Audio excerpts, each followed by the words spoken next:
Really excited to have all of you on this fantastic panel. You're all trailblazers, you're all famous in your own right, you're all prolific speakers and even podcasters. So I'm going to have my work cut out today. I'm trying to get this story through for this podcast. Fantastic that we've been invited for the FuturePrint PodFEST. This is the first one, the kickoff. And this session is Beyond the Barcode, how print still wins the brand experience. It's a little bit elusive, the title, because we're not going to talk about coding completely. Obviously, we have Camilla, so we will do. But really, it's an opportunity to really look at end-to-end packaging here. So I'm going to introduce myself. My name's Stefan Casey. I'm part of the Lightning Tree Consultancy, helping brands solve problems and challenges across packaging, print, design, whatever the problems we need to solve. I'm joined by three fantastic people, and you've all got a special hat for me today. So the real theme today is stories, scanning, and sustainability. And Thomas, you are my brand guru, my storyteller. Tell us a little bit about yourself. Hi, well, hi Steph, thanks for having me.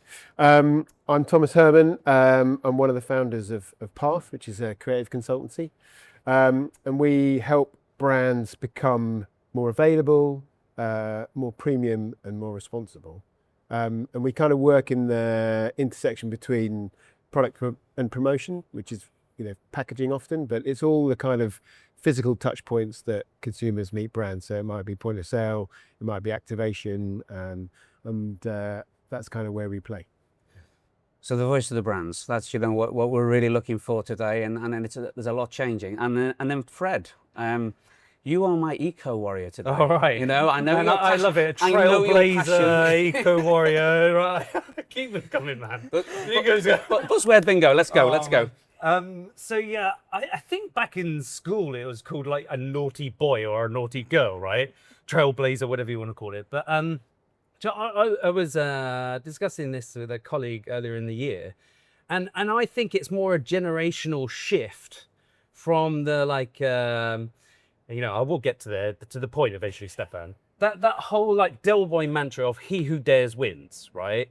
And I do think it's now, he or she who cares wins. Whether that's that you care about the unboxing experience, whether that you obsess about the technicality and actually what the brand experience is, or that path to net zero that we're on. I like to think that we're furthest ahead to achieve net zero as a packaging manufacturer by 2037, 2038. It won't be any sooner until combustion engines kind of become the minority on the road. But at the root of all of us at Lil Packaging, it's just about caring about what we're doing. Caretakers of the planet, yeah? I like it. I like it.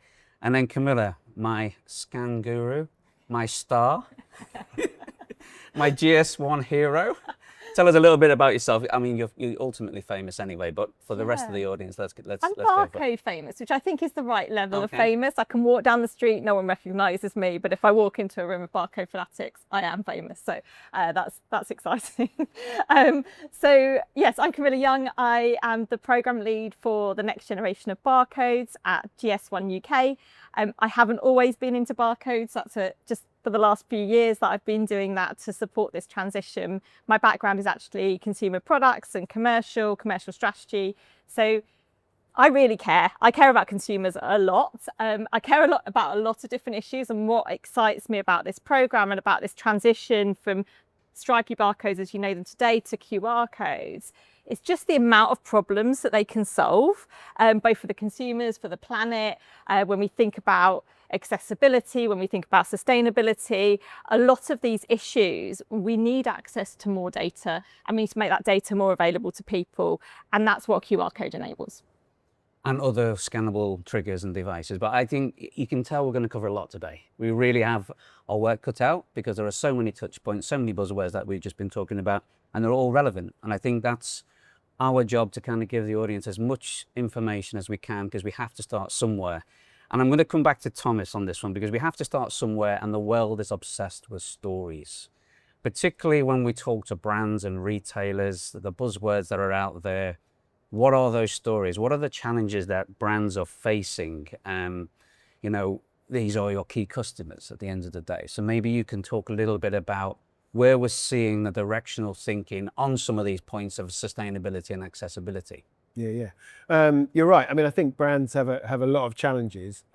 Ultimately, they are trying to grow, which is about being more available, which is about being mentally available. You need to come to mind, but then you need to be physically available. You need to be within arm's reach of desire, that kind of thing. So there's lots of things that hamper that kind of challenge.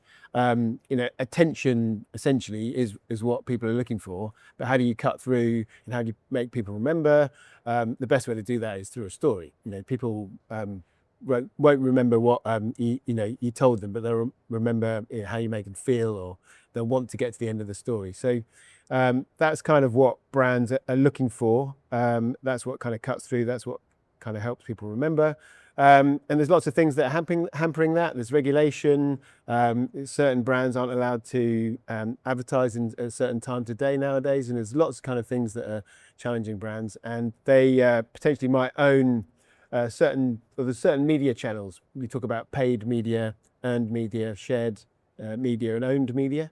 And I think when paid media is being restricted, stories really cut through in other areas like shared and earned media. So that's really what we're trying to help brands find ways to deliver those stories in new ways, and the kind of physical embodiment of the story in a hyper digital world, is still cutting through. I think that's what we're finding, and that's where a lot of our work is. People are always going to be physical. The products they're buying are generally physical experiences. So we need to kind of work out how that lands. So this digital world that we're in, the importance of packaging as a media channel, as a vessel, either be it direct to consumer, which is your world, Fred. This is a key growth channel. But then there are the flip side, the issues on the prints and the communication and how much room we can fit on that. So then we can extend that in the digital world. So maybe Fred, you've got a great business. You're a true entrepreneur. You're very passionate with some of the stories towards the sustainability theme, and we'll come on to that later. But really, coming from what Thomas has said, enabling those stories direct to consumers, where are you seeing any seismic shifts or any challenges? Definitely, because I think you've got one behemoth retailer that actually there's not necessarily a story, but there's ultimate convenience.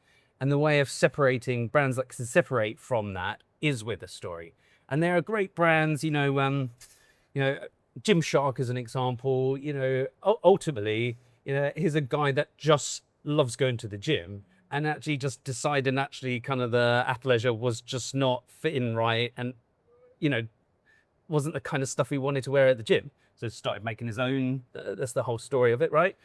Equally, as I understand, a lot of health and beauty brands, Charlotte Tilbury, Trini, is a lot about actually the founders feeling there wasn't something that was right for the complexion of their skin.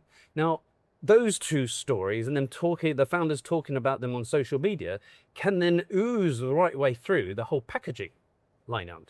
So actually, we're seeing a lot of tonal differences, even in the different of the print inside the e-commerce packaging, because that might be something the brand is paying for. Equally, Gymshark, actually, if it's not a standard, 3D cuboid box that has a bit more contour to it, again, that's almost the, DNA of the story and the brand. So without question it is. And I think for me, digital print is, although not affordable yet, the vehicle that will be that means in 2037, 2038, that will become the tipping point to becoming the norm. Yeah, we've talked about anyone who's passionate about digital print and the personalization, customization benefits. It's been going around for 10 plus years, probably longer. Yeah. There are still challenges, like you're saying. Maybe we'll come on to some of those, the value, the cost of inks, the sustainability targets. I think this is really important. But I think you touched on a really nice point in structures and things, and particularly health and beauty. I mean, this is a big area of your client base as well, Thomas, is there are structural challenges here in packaging. There are reduction, there are lightweighting, there are some of your samples here, but Where are you seeing the balance between sustainable structural efficiency versus I still need a brand story, I still need it to look good, I still need embellishment, I still need things to touchy-feeling, feel premium, and tick those boxes for a Gymshark versus a Sharp at Tilbury or a Chanel or something like that? Yeah. I mean, tried to get a soundbite for you, but I think it's, it's about reducing waste, but not about reducing meaning. And so you kind of got to work out how you deliver the product and the physical form in the most efficient way, but still build in, the avenue for meaning and experience. So it's just, that's why the collaboration with, suppliers and manufacturers and all parts of the value chain and the supply chain are key, because you're trying to work out what kind of percentage gains you can make across the board whilst complying to regulations. But ultimately, we need to help brands connect with consumers. We're all consumer focused. Brands need to still build a business, and we still need to engage with people. So if everything gets reduced down via compliance, we're going to lose all that brand potential and brand differentiation. So it's kind of working out, how to get that balance right. Can we cleverly reduce physical elements in packaging, but whilst keeping the meaning in and the relevance to the consumer? Yeah, I would add to that I've seen actually a surge in demand for the classic pillow pack. It probably hasn't been a common thing for 10 years, but ultimately anyone into like body care, right, as a brand, whether it's soap bars or any form of sanitation, the pillow pack is actually quite a cool experience that isn't cuboid, right? And it looks in the shape of a pillow, a bar of soap. I don't think they sell online, but Toblerone, if they were going to have an e-commerce box, it makes sense if it's that same shape, right? That's the journey that I and it's super pleasing to open, isn't it? It's like just got that physical element. I think that's what we forget. Man, everyone loves Toblerone in an airport, don't they? Yeah. I mean, it is exactly that. When you're trying digital print masterclass as well, because that is a digital print job as well. So it's a great example of tweaking things for the airports as well, which I think again just brings relevance at that moment. Whether you have a Dubai version versus a London version, there's all these things that they're doing, which is true added value in that marketplace. But I think what's really good is you've touched on quite a few things, and sustainability. If we move to the scannability of these packs, and then we move to your world, is customers always say, consumers always say, we will pay more for sustainable packaging. We will pay more for sustainable stories. We know that's a load of, at the moment. But now, with the pack, with the story, with the element, with the right materials, with the right print, there is a gateway to truth. And this is your world. And we touched on compliance. Yes, compliance will park for the side, but let's look at the storytelling benefits of how we can educate consumers. And maybe there's a future where they do actually care and I will actually pay more for it. So these are actually both my worlds, and probably the link between how I ended up doing what I did from my old world. So I used to work in commercial strategy, and I unfortunately didn't work on all these lovely luxury brands. I worked on very run-of-the-mill kind of high volume products where cost is everything, right? And people were coming to me with all these sustainable packaging options, and every time it was like, this is going to cost X amount more. And when you've done all the testing and you've done all the research, you know that people will not pay more. There is what we call a say-do gap. So they say they will pay more, and then you put it in front of them and they don't. They will not pay a penny more for that pack. It's expected to be there as the norm.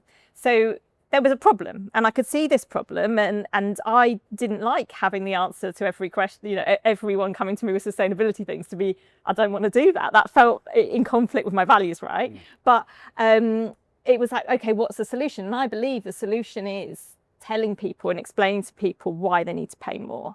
And the problem we've got is that there's been a lot of greenwashing, and there's been a lot of people who tell the story of how sustainable their brand is, and no one believes it, because it's so kind of wishy-washy, and you scan these QR codes as a picture of a field and you go, oh, well, that must be more sustainable. Is it? And no one trusts it. So they can convince themselves that it doesn't matter. And I think what adding data into the picture does is it really it gives the authenticity to that story. So at the moment, you might scan something and it says this, you might scan a range of different products and they'll all say they're green or they all say they're eco-friendly in some way. But actually, if you scan that product and it told you its carbon footprint, or it told you this person over in India is the person producing this product, here's a picture of them in the factory, and all the versus this one has been produced up the road from you, here's a picture of them. You know, it's that kind of thing. Like, if you could get that story to people and you actually had to make that decision at the point of purchase, knowing that information, knowing the exact carbon footprint of the two products in front of you, I think that would change your decision making. I can't prove that, but I believe it would change the decision making, and it would mean that we could then say, yes, people will pay more for the more sustainable option. I think you're right, and you're onto something. You know, we as a business help brands become more available and more responsible, but premium is the piece that sits in the middle. And essentially, what the conversation has been about, oh, people won't pay more for sustainability, but people will pay more for products when you premiumize them. And premiumization is about knowing and showing value. Like, what do you know what consumers would value? And it's often like more good stuff, more convenient, kind of better performance, all that kind of stuff. But it can be less hassle and less guilt. So it's about framing that kind of sustainability benefit in a slightly different way. It's not, you make the consumer not out feel, and like out. you said Yeah. earlier. It's not an out and out CO2 thing, Yeah. but and it's not the stat in the barcode, it's the story of that person. The story that made related to it, Yeah, so that's exactly it, So it's just humanizing that kind of piece. I think I've had a conversation this week about humanizing green technologies and humanizing green statistics. That's what we need to do, I think. It's those specific details that you need, though, because I think we've gone too far story and not enough data. And it needs to have the specificity for people to believe the story, because there is, go into the trust crisis, but there's a trust crisis, right? Yeah. People do not believe what they see. They can't believe what they see. There's too much out there that is fake now. And how do you get that authenticity that you trust? And it is about that specificity and the data that can prove it. So could that code then, or the code that takes you to that need for transparency, and this plays into your world, fantastic, Fred, because you need this. You need the standards, you need the PPWR, the EP, all these regulatory bodies to come together to prove the data, so that we can force the brands and the retailers to be transparent, and then they make the right choices. Well, to me, this kind of all feeds into EcoVadis. If you know, EcoVadis is apparently the world's largest organization that are, governing and evaluating the sustainability and EP, whatever those letters stand for, basically sustainability of a business. So actually, businesses who sign up to it, you get recognized as either bronze or silver, gold or platinum. But all the data that you have to feed in that as a brand or producer is all those things about, legislation, satisfying compliance and employment legislation. And actually, it's like a scorecard. And we're already seeing suppliers and brands saying to us, actually, the qualification criteria is you've got to be EcoVadis bronze or higher, or else you're not included on the tender. And it's going to drive that supply chain to become cleaner, to become better. And I like to think that barcoding can then apply on each product, and you can actually see as a consumer, right, actually that product has been produced really ethically, and there's an actual scorecard behind it. Yeah. Not just a greenwashing statement. Oh, we're really good for the planet. Oh God, literally. Or those stamps that you see on there. But this is where, at the moment, if we look at GS1, it's about the digital product passport. These are the mandates that are coming through, and it's about ingredients and allergens and essentially saving lives. The technology is there now, which you cannot question. This is, please don't drink this coffee, please don't have this food because it might, allergen. But there's so much power behind the code, and could this be the utopia that we're after in terms of let's accelerate, let's challenge the compliance and regulatory, and let's really embrace the technology that's coming around the corner at such a pace. AI is enabling a lot quicker decisions, a lot quicker automation. Love it or hate it, but can we not bring more to the GS1? Can we not bring more to the consortium to try to really leverage the technology and think big, think really bold and brave and get rid of this greenwashing, get rid of all this noise, because there are loads of these certificates, loads of these B Corps and everything, and honestly, you pay to play. It really is, and you know there are other schemes out there, but it's about being transparent, and I bet you there's not many brands that can fully do that, but I know there are a few, and they're doing it well, and they're starting somewhere. So, can we do more? Can we get more teeth with GS1? How can we help as a community? We talked about collaboration. We all want the same thing. Yeah. So I think this is really interesting because it's the big part of what I do, right, is change management. This is an industry-wide change. In the UK alone, GS1 has 60,000 members.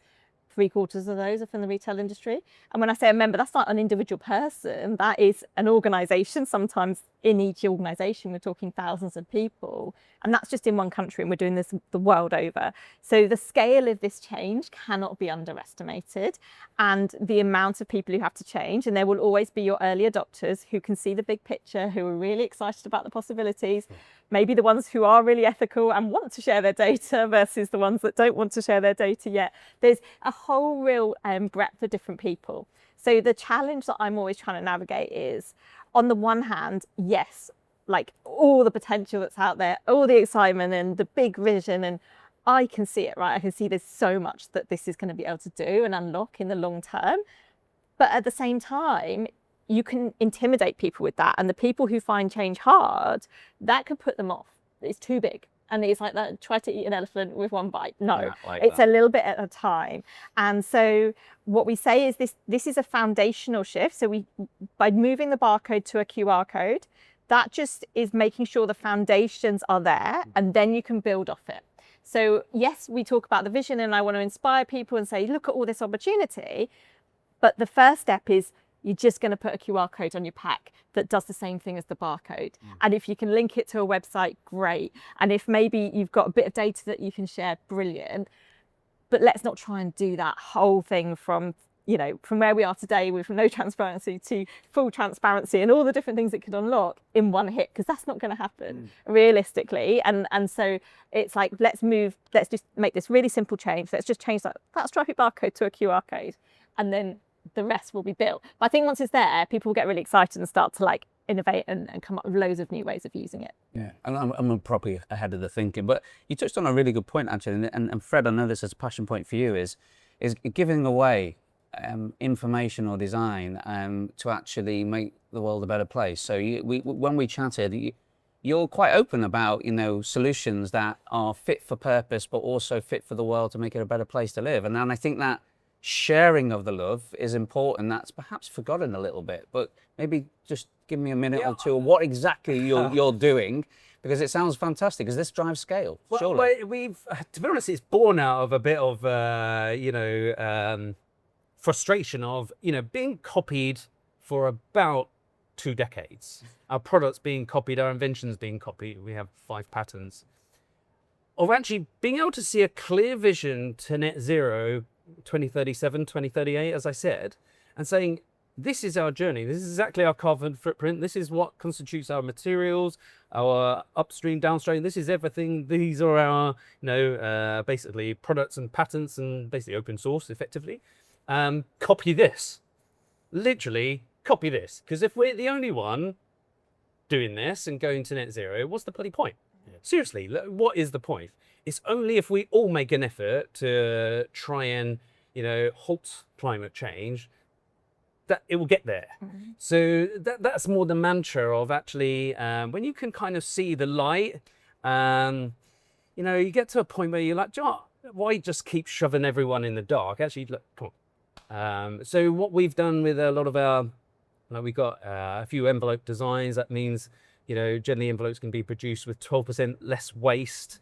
So we're actually abandoned that pattern and said, actually, let's just have the drawings out there. If anyone else wants to produce in that manner, they can. I love it. Love it. So yeah, it's might be stupid for business, but at the end of the day, I think you get to a point in your career, you think, John, I'd rather sit on a park bench in my 80s with a bag of chips, being really proud of the change you've made and difference you've made, rather than just how much money the company has or hasn't made. Because you care. And I think it's brilliant. And I think, we're talking about solutions and maybe standardization, dare I say that word, and things like that, which means regulatory, and that means everything in brown boxes and square boxes, and maybe, I don't know, but is that good for the brands, Thomas? Is it, do they want to be standardized? The voice of reason there, they want to do things that are a bit more disruptive, but can we bring them into the real world where it matters? Yeah, I mean, I don't think we should be scared of standardization. It's been around forever, right? There's been tin cans, 33 ml drink cans. There's been, standardized formats in packaging forever, and people find the scope within those to differentiate. So I think standardization isn't an issue, but it actually allows you, the constraints of a tight brief actually allow you to be more creative in a way, because there's less variables. I mean, not quite in the same, but Formula One is supposed to be the best example of that. So mandatory regulatory. Yes, I think Red Bull were famed for basically some kind of aerodynamic advantage, right? That actually intelligence and thinking differently propel them forward. And I think that's, I mean, it's not breaking, well, it wasn't breaking the rules, but that's the way things need to be thought of creatively. So yeah, I think it's more of a qualification process personally that a lot of bigger corporates are making, that actually unless you've got X, Y, and Z, you might not be shortlisted. And well, the barcode's been standardized for 50 years, right? It was the retail industry coming together and saying we need a solution that works for everyone, because they knew we don't want every single brand to create a different pack for each retailer they're in. We need one way of doing this. Everyone needs to use one number on their packs that works everywhere. We need the same way of doing things. And this is happening again with this next generation of barcodes. And actually we brought together the industry just this week, and it's just a totally different vibe, right? I've been in sales, working with retailers for many years, where it can be quite adversarial at times, right? And it's you versus them, to get these retailers in a room and all the brands in a room, and they're all just like sharing everything they've learned, because they recognize that this doesn't work if one person does it. It works if the whole system does it. And so it's so amazing to see the industry come together in that way and really embrace that, and kind of, Tesco, for example, who've been one of the earliest adopters, just stand there, they bought like the whole team said, look, just talk to our team, all their competitors, just talk to them, and we'll share everything we can, because we know that's going to bring you along quicker. And from an innovation perspective, again, if you try and innovate in this space in retail, where things that, the volumes that are going through tills, and you come up with your own way of doing things, it's not going to work, right? So what we allow is we give this platform, we give the standards to people, and they can create something that they know will plug into the system. They know will be able to work straight away in retail. And that is a real unlock for innovation. And when you put the story layer on top of that, again, it drives the reason for a story. We can all have a different story, and then it's delivered and executed in a more of a standardized way. And it should be a benefit to the end consumer, because it's going to drive, more kind of compelling stories, more differentiated stories, rather than loads of sort of mediocre stories differentiated in, other ways, So I think it will ultimately be a benefit. And yeah. I think it's like we've been skirting around, but it's that one code to rule them all, isn't it? This is now a genuine, viable digital fingerprint that can be used in many ways, and the limits are only down to the imagination and then the technology. And I think really it can help you, Fred, in the track and traceability, material responsibility. It can tell the stories, but it has the regulatory and standards. And it's great to see retail brands come together. I've been in the industry a long time, and it was all closed door. There was the odd Ellen MacArthur foundations and people, in harems and looking at these things, but genuinely this collaborative approach, which we've been talking about in industry, we need more collaboration, is there. These are competitors in a room trying to do the right thing. I can be a bit antagonist because the margins are like that, and they need to be, but equally it's in their self-interest to drive scale, but equally it is still the right thing to do. But if we have that one code to fix it all, we had a chat, didn't we, where, this digital utopia that we're in now, it's just starting, and there'll be early adopters and there'll be the slower adopters, and we'll get there, and there'll be the people who do the bare minimum just to tick the box, which is unfortunate. It's just the reality that we're in. But the importance of packaging the importance of coding, the printing, the technologies that are flooding the market now, print, digital, hybrid, you name it, it's exciting. Too many toys, too overwhelming. Ink prices up here, down here, but the opportunities to get it right are so important, because if it doesn't scan, or it goes to an error 404, or it doesn't completely scan, there's problems here. So, you know, what are the technologies that excite you? What are the technologies that you see as kind of working for the brands, and then maybe for your business as well? Because you're in the e-commerce side. You have some big customers, which you can mention or not, it's up to you. But, you know, Google it, it's very easy. Yeah, I'll start first. I mean, I think it's the technology out there is tremendous. I maintain that. In fact, for anyone in on this podcast, that's the technology behind digital print. I think literally it's so exciting right now. The only thing for me that gets a bit let down is the laggards, the kind of ink. Digital ink that aren't enabling that to be a full-scale choice for a manufacturer like myself. You know, I can print flexographic inks, £1 a kilo, you know, using whatever it is, 30,000 kilos of flexo ink per year, or I can use digital inks that cost me 10 times that. So, you know, you can't print a whole box with digital ink. You know, a lot of packaging companies are limited to, okay, well, we'll just do the barcode digitally. So actually making it commercially viable, I think the digital ink producers really need to help out the technologists making this an ongoing choice. So yeah, there's a great digital machine out there. Yeah, we'll buy that for 200,000 euros, whatever is €500,000. Oh God, we didn't realize the ink was going to cost that much. Oh, we'll stop using it. That's what's happening. It's kind of blocking the creativity in my element, because actually, you know, even examples like this that are highly, you know, experiential is not specific to each consumer. And I think, you know, that will come in time, like say 2037, 2038. And that's the moment that I'm excited about, the kind of net zero matching up with complete personalization. Yeah, maybe I'm biased because we're based in Cambridge, where it's basically the digital HQ. The HQ for digital print, R&D. Yeah.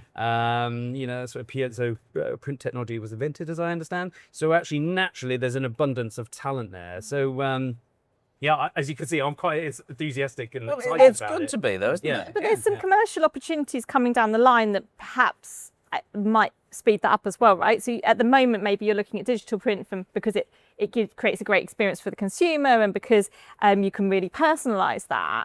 But actually what we're seeing, for example, with the Amazon Transparency Program is that serialization of the data, and so that wanting a unique code on every instance of a pack. Yep. Now that's because there's a lot of issues with counterfeit goods and with cross-border trading, and all these challenges, which are genuine commercial challenges, cost a lot of money to these organizations. And actually suddenly the business case starts to tip once you look at serialization and you look at, okay, well now we can also track and trace our products, and we can prevent some of these grey market or counterfeit sales coming through that not only damage the brand, but are genuinely holes in the P&L. So I think maybe there's a kind of stacking of more use cases coming down the line that with this additional data that might help to tip that balance too. Yeah, I mean, there's all that told you already about, because we've been part of that program. We've been fortunate enough to be a large producer for Amazon for quite some time. So, you know, people would often think, oh, barcode's just on same barcode on every product. Well, actually, you know, we're rinsing through a million different barcodes, unique barcodes every single day. Mm-hmm. So the generation of GS1 barcodes is, you know, enormous to us.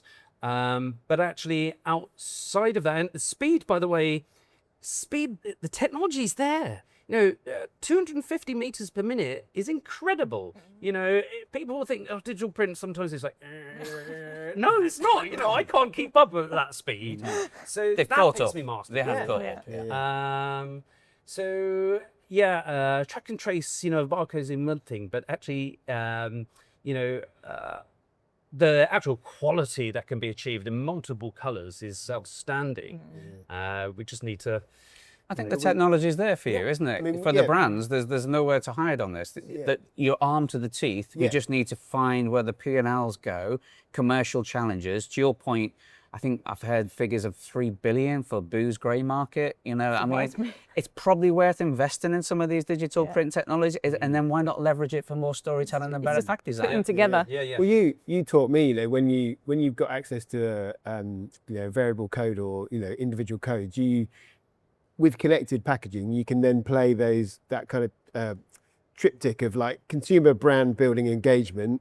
You got your compliance piece, and then you've got loads of data. You can kind of follow like where the pack is being used, where it's being opened, and so you kind of got all that kind of laddered up. And from a brand point of view, any way you can personalize things, from a storytelling piece or from a health and well-being piece, allergens and so forth, is massively important, massively useful. It's going to be really important, I think. And it extends the relationship as well. So typically, previously we ended the relationship at the purchase, and then consumer went home and you kind of lost them after that.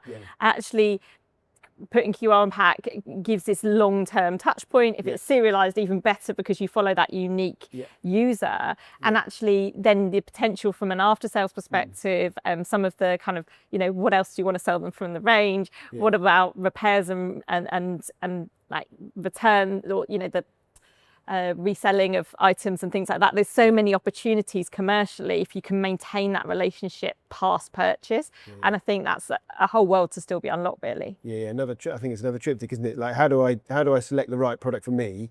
How do I get the best out of it? And then what else can I buy from the The benefits are there, aren't they? And I think we need to look to round this up, and I think there's so much here that we've unpacked, no pun intended. I've been pretty good on these ones. But designing for the extremes is key. We've talked about accessibility, sustainability, all the benefits are there. Whether you're an early adopter or a slow adopter, get on board. I think that it's clear that there's no barriers in terms of technology. There's an argument on price. There's an argument on education. I think if you look at the supermarkets, the point of sale, this is already being digitally printed because it's viable, it's cost effective, but they're not using the benefits of digital print because they don't know about the benefits. It could be completely regionalized, and we look at, World Cup fever, even though the result was pretty poor the other night for the UK and England. If we were to fast forward 5 years, we look ahead, and in the world of AI, maybe it's 3 years we need to be looking at, because AI, everyone says in 3 years, it's going to completely revolutionize everything, So let's go 3 years. Who's going to be winning? Is it going to be sustainability? Is it going to be the brand? Or is it going to be regulatory standardizations and codes? I'm gonna come to you first. Oh, I love it. Straight in there, those that care. Again, I'm a big believer that AI is just going to make things more automated, normal, boring, blah. Blah, blah, blah, blah, blah.